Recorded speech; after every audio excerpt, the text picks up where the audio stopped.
Most people, like I said, live their life like tubes. Food in, food out. They roll a boulder to the top of the hill just to have it start at the bottom of the hill the next day like Camus' The Stranger. This isn't the myth of Sisyphus. This is your life. Go out there and apply your why.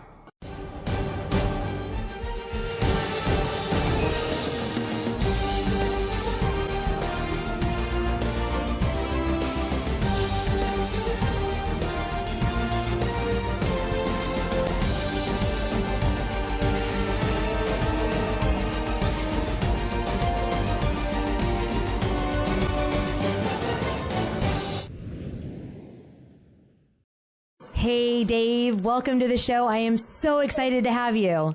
Oh, I'm excited to be here. It's time to spin it. I've been excited all day for this interview. Thank you so much. So I want to jump right in. When I was doing the research, I was so fascinated by every single aspect of your story. When your dad left, you were just 5, and it was kind of the first time you really ever saw your mom cry. And you were devastated about this, and you made a decision right then that you were going to be a millionaire so you would be able to help your mom. Can you talk to me about that? Yeah, I have this extraordinary mother. So she had her hang-ups, of course, as a normal Jewish mother, doctor, lawyer, failure. Fetus wasn't fully developed till after graduate school, a lot of guilt. But the one thing that she did do is wake us all up early. And I've utilized not as much of the guilt in raising my own children, but I'm a big believer in waking up early, and for 2 reasons for kids. 1, productivity, and the 2, staying out of trouble. I was never awake enough to be in trouble. I was the guy who they drew on his forehead at 11 p.m. because I'm sleeping on the couch while everyone else is having fun and getting into trouble. But my mom was such an extraordinary mom. She was so selfless that all I wanted to do was buy her a house and a car. And I also had a feeling inside of me that I was born to make money, that there's this quantum. As I got older, I've recognized it, but I have an abundance in my energy that, is limitlessness. It's infinity. I had less fear than my other siblings. I didn't do what other people wanted me to do. And so I think when my dad left, I saw my mom as helpless, which is really funny because she's so powerful.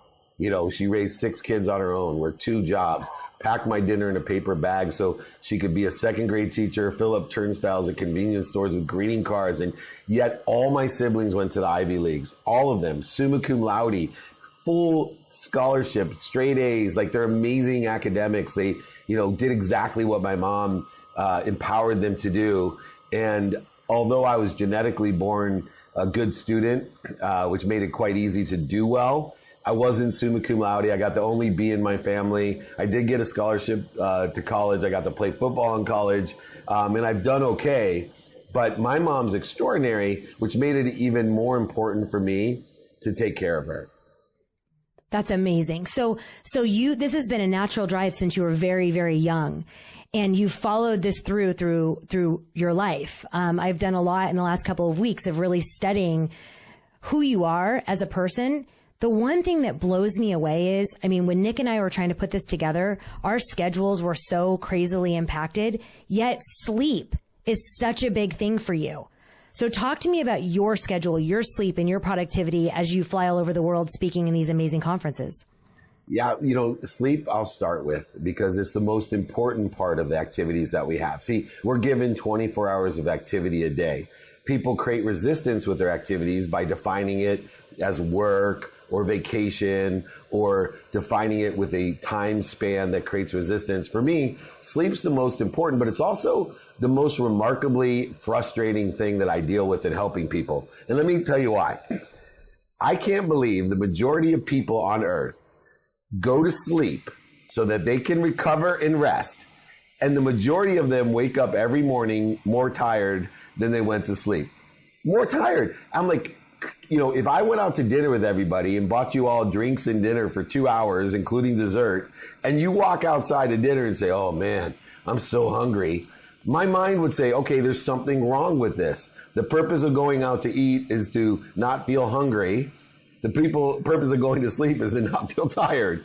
Well, this is the key component to time, because if we're not recovering correctly, if we're not accessing the information from the higher source, if we're not accessing it without ego interfering, but instead, if we're draining our economy while we sleep, imagine the productivity that's drained out of us. Imagine the accessibility that's drained out of us. Not just accessibility to others, but accessing what we want. And most importantly, imagine the gratitude that is extracted from us, the unbelievable power to find light, love, and lessons and everything. That takes energy. So I start with sleep with my schedule. So my day starts at 9 p.m. with an unwinding routine. My tomorrow starts today. I have an unwinding routine to put my body, mind, and soul in a place of recovery and access. Therefore, I wake up religiously at 4 a.m. Pacific time. So if I'm on the East Coast, it's 7 a.m. Eastern time. I cheat an hour as I go farther to the East. So we get a little variable in there. I have a sleep coach to make sure the lighting's right, the temperature's right, my food schedule's right. Also, that I can have as much energy to utilize towards what I want, who I can help, who can help me, how to get it done. So I prioritize correctly to be productive, accessible, and gracious, to be efficient, effective, and statistically successful. All of those aggregated together allow me to do something that other people can't do. And that's apply my why, not search for my why. When you get into this type of routine that is facilitated by the practice of activity, being efficient, effective, statistically successful. I have all these different disciplines and strategies, the 5-20 rule. I got the no rules. I got all these different things that I've taught myself. But in the end, it's a matter of starting your day at the highest level. I call it a plateau and grow. Most people, like I said, live their life like tubes. Food in, food out. They roll a boulder to the top of the hill just to have it start at the bottom of the hill the next day, like Camus' The Stranger. This isn't the myth of Sisyphus. This is your life. Go out there and apply your why. So I had 14 questions that happened in my head, like all kind of at the same time. They all like kind of went boom, boom, boom. So I was thinking your kids probably want to choke you whenever you're, yes. Okay. I just want to make sure we're on the same page. Cause if I started that, cause I'm pretty, come on guys, you got to do this. What's your purpose? Like you will know it's a calling. And they're like, whatever, boring. Okay. Tell me about your wife. When you're doing this with your wife, tell me how she is about this. How does she support you? Well, I will try to do this without crying, because that's how much I adore my wife. I've known her since the 4th grade. She hated me. I asked her to go steady at 6th grade camp through my best friend, Rob, and she embarrassed me and said, no, tell him to ask me himself. So I threw eggs at her, rocks at her. I asked her why her friends were prettier than her. And so it took me until my mid to late 20s to re-engineer that so that she would go out with me.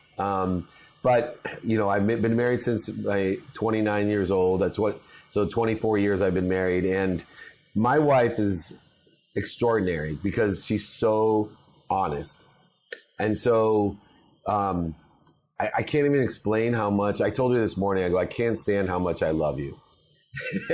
Because I do, I get choked up. But like to have somebody that doesn't just tell you yes. I mean, I imagine being a wife with 3 beautiful children, living in Rancho Santa Fe, golf course, ski mountain, homes, planes, boats, car, everything you ever want. And to have the nerve to tell me, you know, I'm lost, she's not happy, I'm going to end up dead, and that she's leaving without any fear of that she wasn't right. And that's what turned my life around.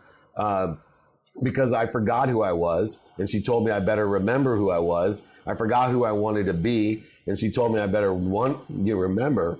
One of the things that was so hard that she told me when I was at rock bottom emotionally, and it was 2 years before I lost everything, so the finances wasn't a big deal to my wife. She was far more scared for me when we were super rich than when I was broke.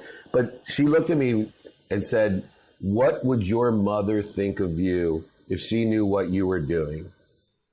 And I still, sometimes I think about it when I'm making choices. I think about not just what my mom would think of me, but now what my wife, because I want to live up to the potential that she sees in me. And so when I wake up early, it's not a problem. When I, all the freakish OCD, obsessive characteristics, personality traits, she has found the light and love in it, just as I have found she's perfect for me. Greatest blessing I've ever gotten in this journey is my wife. So I want to say two things. First of all, I stalked your Instagram pretty hard. The way she looks at you, is so ingrained, and it is so impactful when you speak and she watches you. It is such an incredibly special gift to have somebody who supports you through good and bad. That's the first thing I'll say. The second thing I'll say is, what an honor to have such a strong, beautiful woman who could care less about the money, but truly saw you going down a wrong path. And while not my husband, I can relate because, so Dave, I coach a lot of very, very, very well-off executives, a couple of them IPO, boom, all of a sudden you're worth $300, $400, $500 million quickly. And then what happens? Everyone starts telling them yes. And they start acting all crazy. And I remember when you said that to me, I actually said that to a client, a very young client, 39 years old, multimillionaire, had everything, planes, yachts, everything. And I said, what would your mother think of you? And I just turned around and I walked away, and he was on his knees in tears. And he was like, oh my God, I don't think anybody's ever asked me that before. Oh my God. Oh my God. And it was such a massive shift to have somebody that you come home to every single day that's watching your back like that.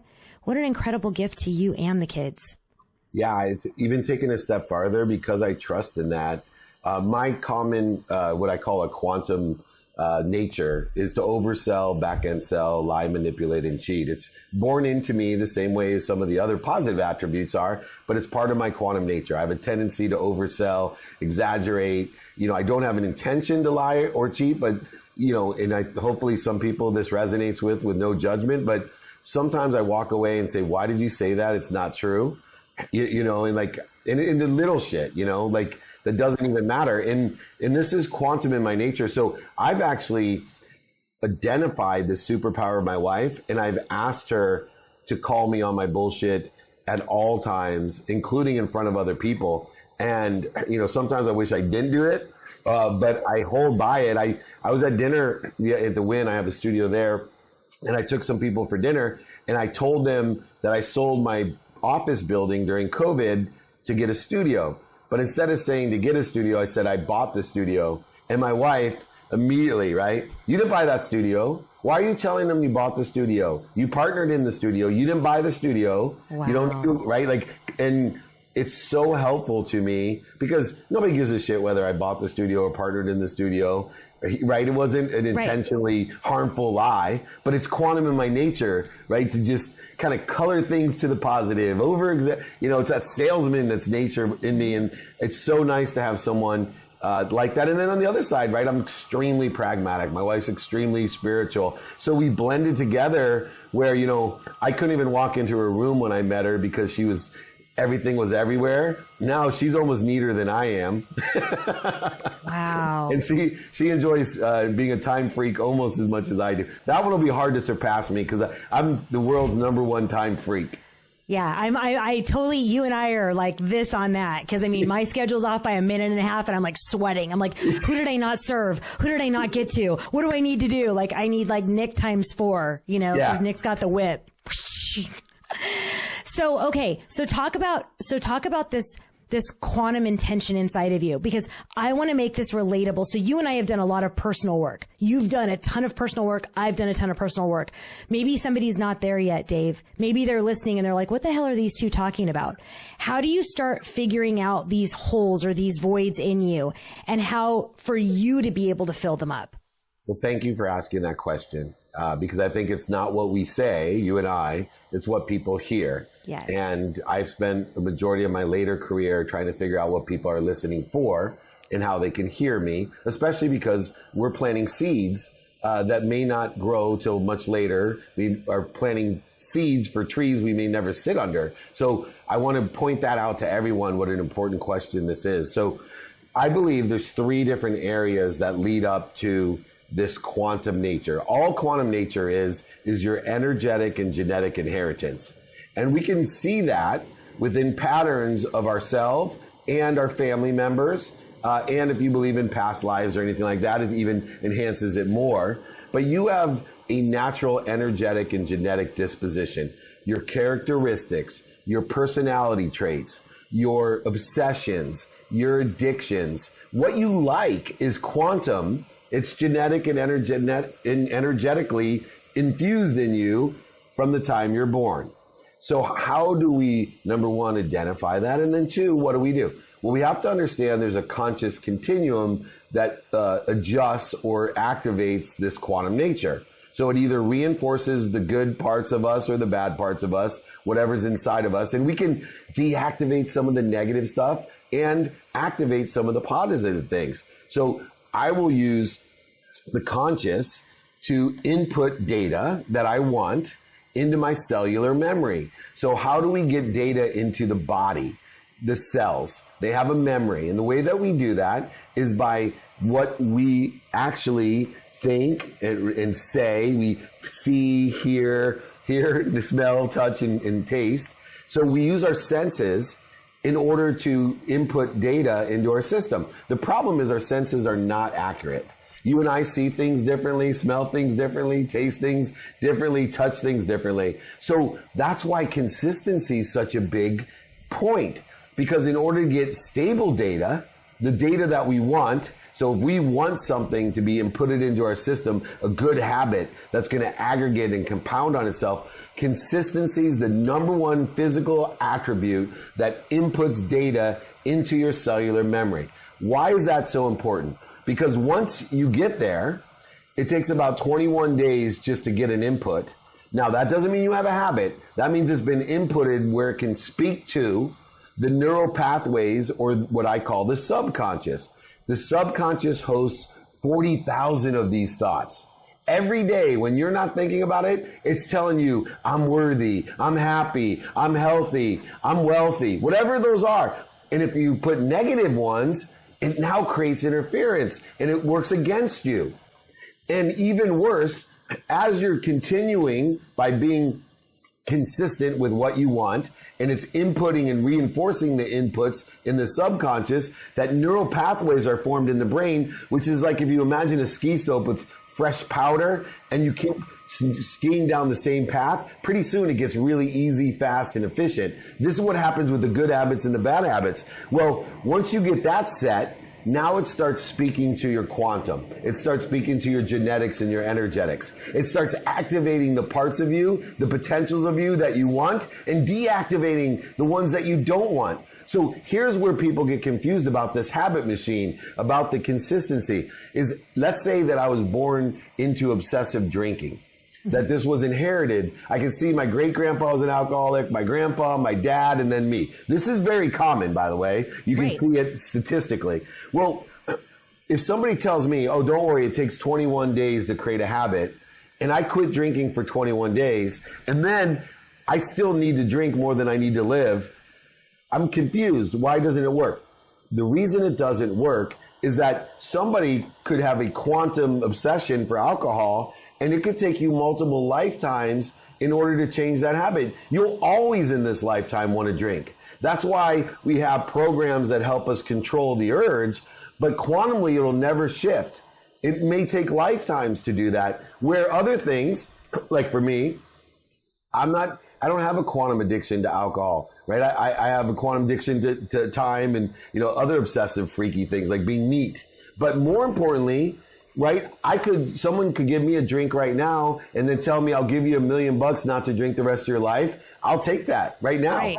Down. I'll have no urge. I'll take the $1 million. I'll have no urge ever to have a drink. But I know, for example, my former business partner, the famous Lee Steinberg, I could offer him $10 million, and he would be drinking in a week and because of the quantum nature. So the reason this is so important is because consistency is the hobgoblin of our quantum nature. If we can stay consistent with good habits, even though the results take a long time to see. See, the problem with the negative habits is an example. If you have a negative habit it takes 90% of the habit to see a result. So what happens with good habits is we get impatient and we don't see results, so we quit. But even worse, bad habits, we don't even expect a result. And so it's too late when we've been drinking for 90% of our lives, and it really becomes a problem because you can see the effects that it's having. These things aggregate on themselves. So I try to stop the means, meaning I want people to focus in on what do I want every day? What are these habits, consistent, persistent pursuit of my life every day, so that this conscious continuum can shift your energy and your genetics. So that's fabulous and fascinating. I want to ask you something. So I've certified in NLP, done a lot with NLP. I recently read something and I'm wondering if you actually know. So remember the 21 days to create a new habit, all that. Okay. So, and then we do habit stacking. So I do the same thing. Okay. Consistency. I'm a Nazi about it. Great. But now they're saying that it's really more like 66 days because of all of the data and all of the electronics and everything, all the distractions, that it's really not 21 days. 21 days is when our parents were younger and they didn't have a smartphone or a laptop or an iPad. So when you say that, Stephynie, it's not 21 days. It's really a lot more than that. What are one or two things that people can start right now to start building those habits? Yeah, I created 5 daily practices because I don't care if it's 1 day or 60 days or 180 days. If you stop doing it, the habit will dissipate and dissolve anyway. So, how long it takes is an effect of resistance to me. I don't try to put things into the man-made construct of I need to do this by the end of the month or the end of the year. That's why I don't like New Year's resolutions. So here's the 5 things that you do. Take inventory of your what. Know what you want personally, experientially, giving, receiving. The easiest way to get what you want is to know your who you can help with what you want, because that gives purpose and why to it. But more importantly than even who you can help, believe it or not, is who can help you. Because the faster you get what you want, the faster you can help others. The more of what you want that you get, the more you can give to others. You can't give what you don't have. So receiving is a critical part, and asking for help is the biggest piece of advice I can give you. So know your what, know your who. Then you and I are freaks of the week when it comes to knowing your how. We can talk all day about being a student of your calendar, the 5-20 rule, productivity, accessibility, gratitude, efficiency, blah, blah, blah. But you got to understand the reconciliation of time and thought within the context of studying your time and the activities that you're given, and you focus attention and intention to equal the coincidences you want. Then, if you know the what, the who, and the how, you can apply your why. What does that mean to apply your why? I believe that the pragmatic manifestation or materialization of knowing your why is prioritization. People who prioritize know their why. Yes. And what people that prioritize are applying their why. And so you cannot prioritize anything unless you know your what, your who, and your how. Once you know your what, your who, and your how, you instantly know by your non-negotiables of what you want today, what to prioritize, and you get more done because you get things done now. 100% of the things you get done now get done. It's statistically the most successful way to get things done. It's the most exponential way to get things done. So know your what, your who, your how, and your now. That will allow you to apply the why. This is how habits are formed, with no construct of whether it takes 2 days, 21 or 60 days or 180 days. All you want to do is progress. You want to keep on compounding the habits, stacking the habits, accelerating them, exponentially allow them to double. Even in a branding sense, real quick, because this freaks people out. I met Gary Vaynerchuk 5 Super Bowls ago, and I was helping him start a sports agency for his brother. He said he could build my brand. He asked me, in Instagram, I had no followers, right? And I'm like, dude, I'm a middle-aged mutant turtle. Nobody wants to see middle-aged mutant turtles on Instagram. I need to juggle or something. He said to me, what do you want? Right? He does this naturally. What do you want, Dave? I said, I want to empower over 1 billion people to be happy. So what would you want in year 1? I said, I'd want 2 ambassadors. And because I don't come from the realm of digital marketing, he's like, what do you mean ambassadors? I said, I want 2 people at the end of the year. If I'm going to do all these videos, I want two people that will tell two people a year for the rest of their life. You got to read Dave Meltzer's books, watch the Playbook, the podcast, watch his TV shows, Office Hours, 2 Minute Drill, go to his speeches, hire him for anything, coaching or consulting. Just two people. And he looked at me and he goes, wow, you must charge a lot. He goes, you're going to put all this budget into doing this team, this video, this media. You must charge a lot. I said, actually, I don't. I said, but by the time I'm 70, 20 years from when I started, I'll be the most popular middle-aged man on Instagram. He said, how's that possible? At two people a year? I said, yeah, because of what we're talking about with habits.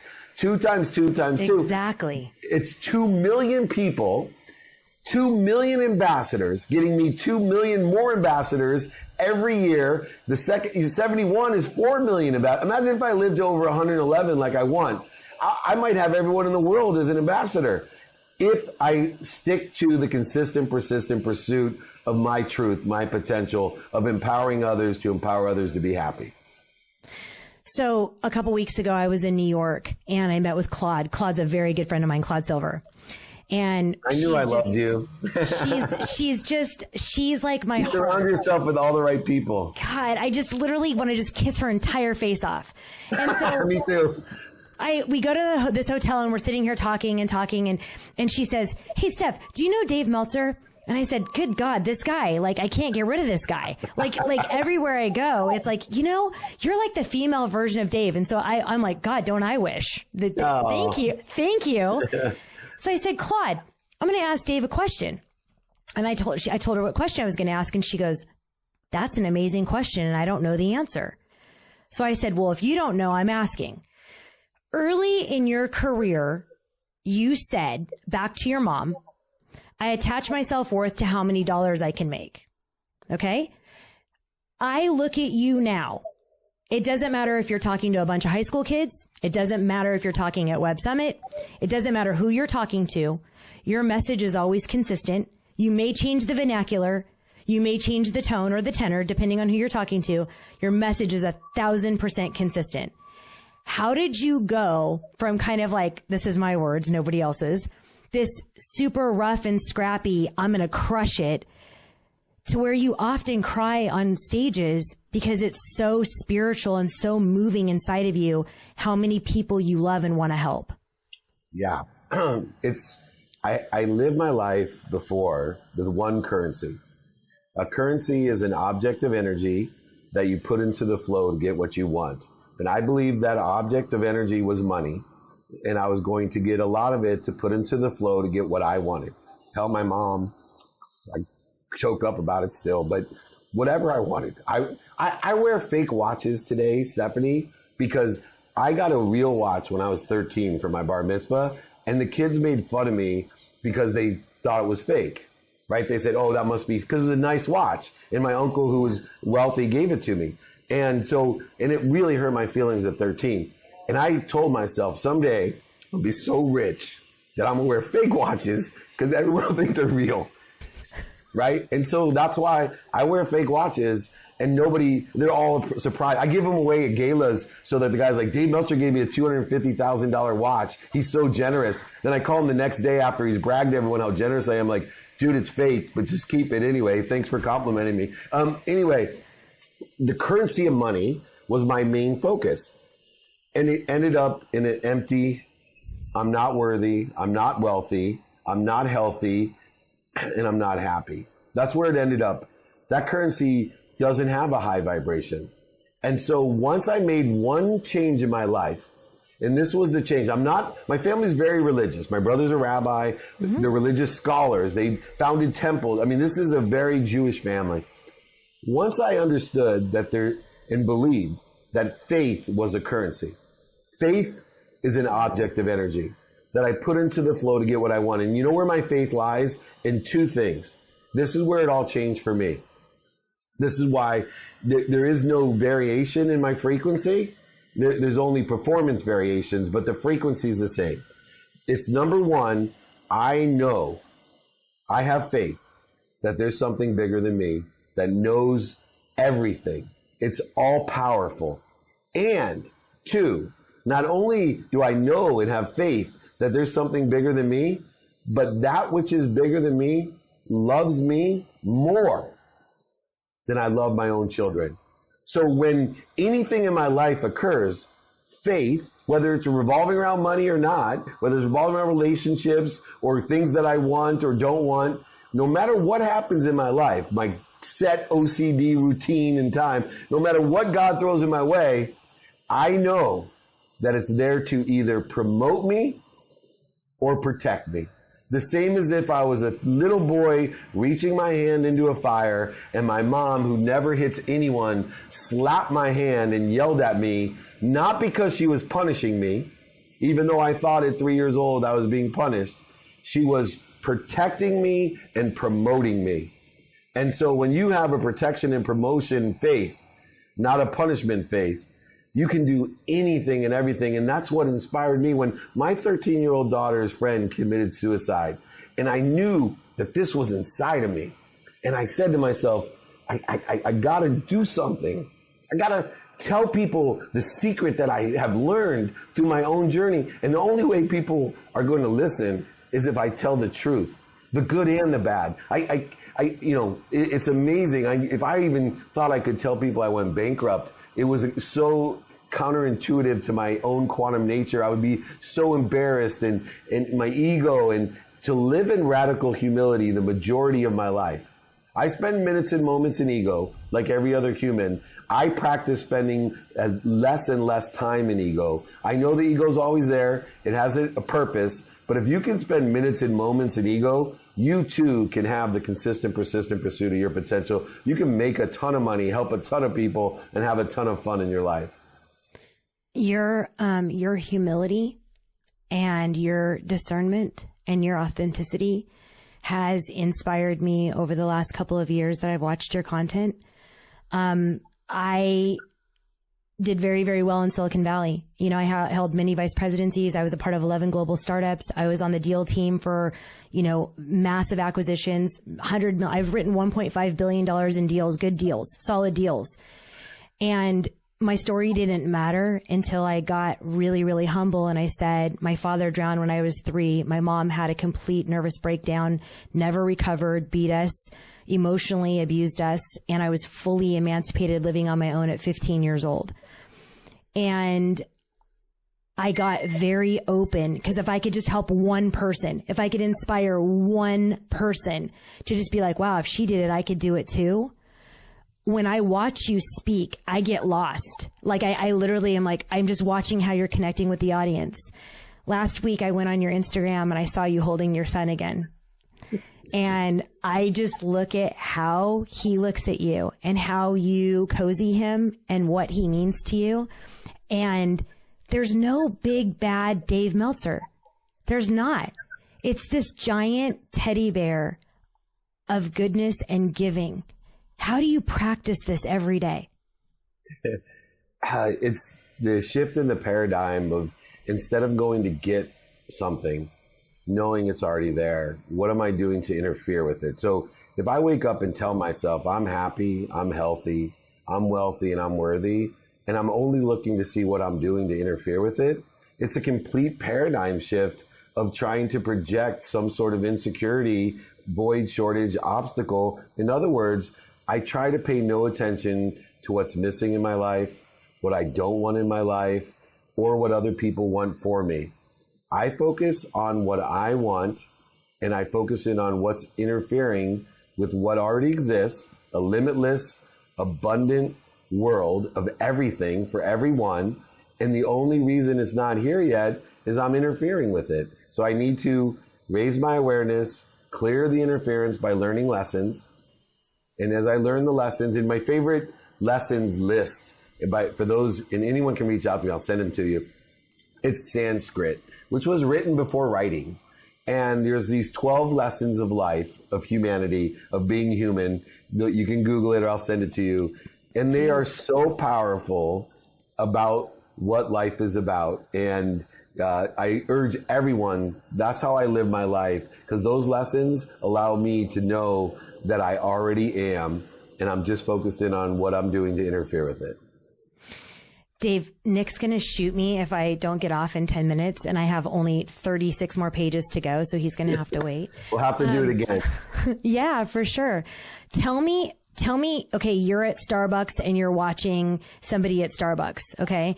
And you don't have any full-time hires. You got a great staff. Everybody's amazing. When do you make that exception? What person do you see that you're like, I need that person on my team? What do they look like? 4 things. And I always bring people on because I have a system to bring them on. So I'm always looking for these 4 things. And when I find them, and you'll see that with everyone you meet on my team, they have these 4 things, the things that I can't teach, but I can only enhance. 1, gratitude. See, I can depict gratitude. I want to find someone that is seeking the light, the love, and the lessons and everything. So that's the number 1 thing. I can't teach that.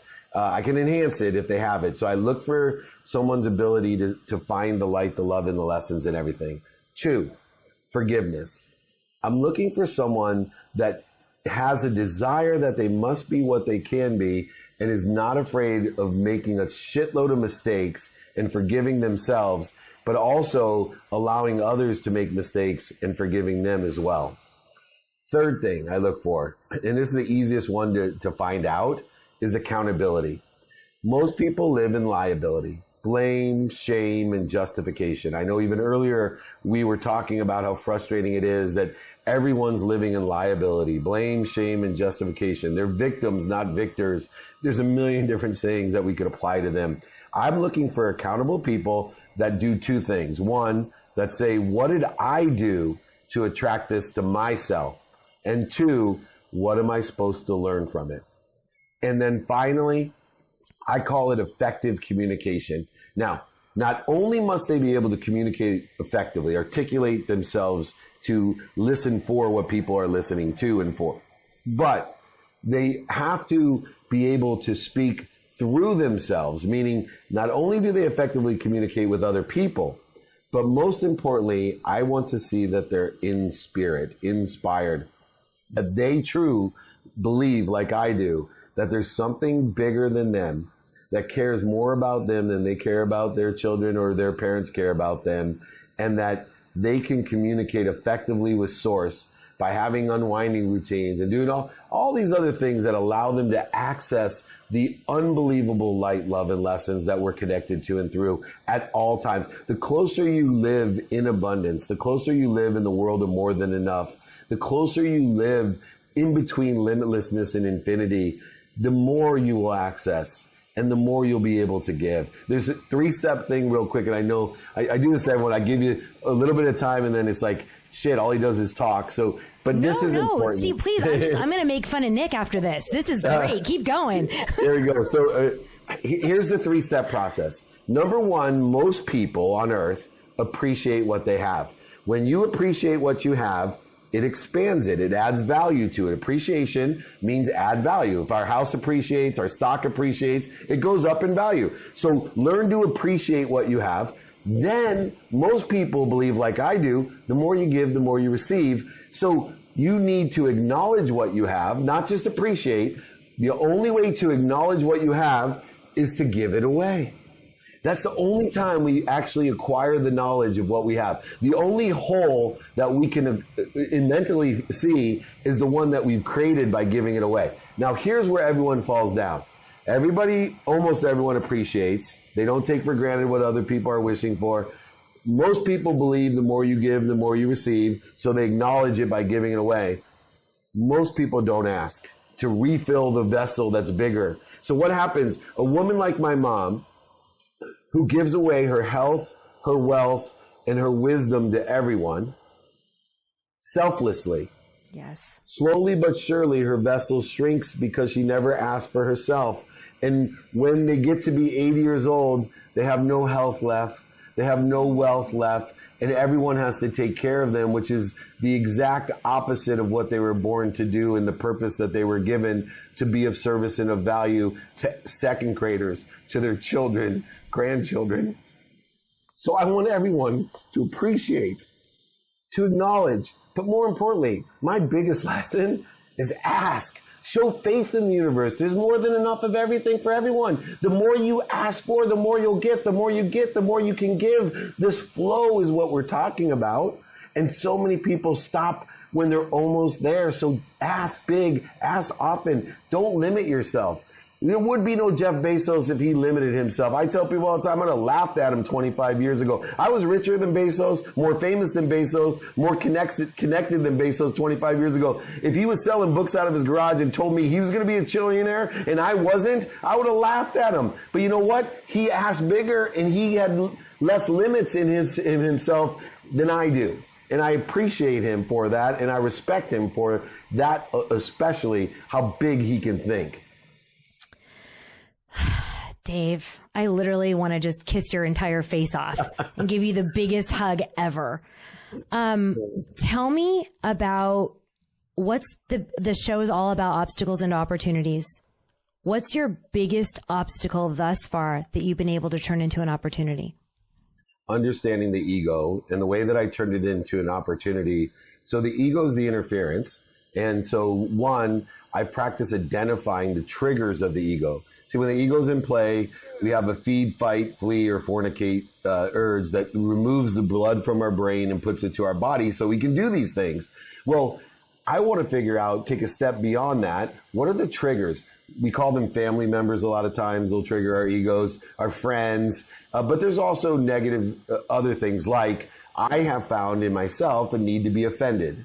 It's a terrible need. I wish I had the need to feed people as much as offended, or everyone would be fat on earth if I had that same desire and need to feed other people as much as I have a need to be offended, or a need to be right, a need to be separate, inferior and superior, anxious, a need to worry, feel frustrated, angry, guilty, resentful. See, once I realized, wow, I want to start identifying what triggers the ego, so that instead of creating more interference or accelerating in the wrong direction, instead of resisting it, going over it, under it, through it, around it, using all that, pit bull attitude, that desire that I have, instead use my higher power of thinking and my desire to simply stop.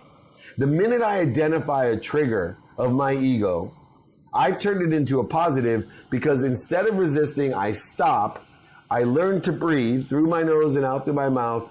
I have learned that central and neutral is far better than the summit. I'm going to repeat this.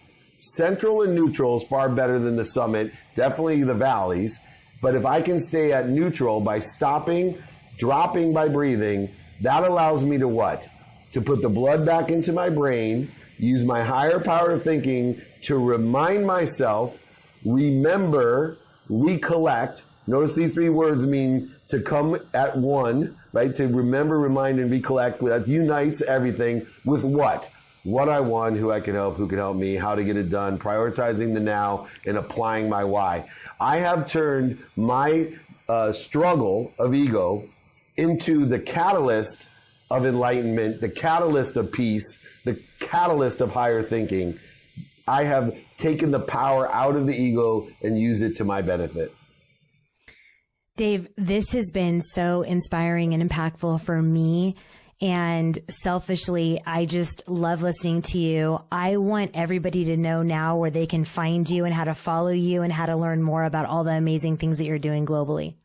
Well, just for your audience, I want to give my book. I will sign it. I will send it to you. Everyone out there, I'll pay for the book and shipping. It's not, free book with $9.99 shipping. I will sign it, send it to you. You just need to email me, david@dmeltzer.com. And I will do that for all your audience. If you want an ebook or audiobook, that's even easier, but I'm more than happy to do that. Google me, David Meltzer, @David Meltzer. David Meltzer, David means beloved, Meltzer means servant. I'm your beloved servant. Be kind to your future self and do good deeds.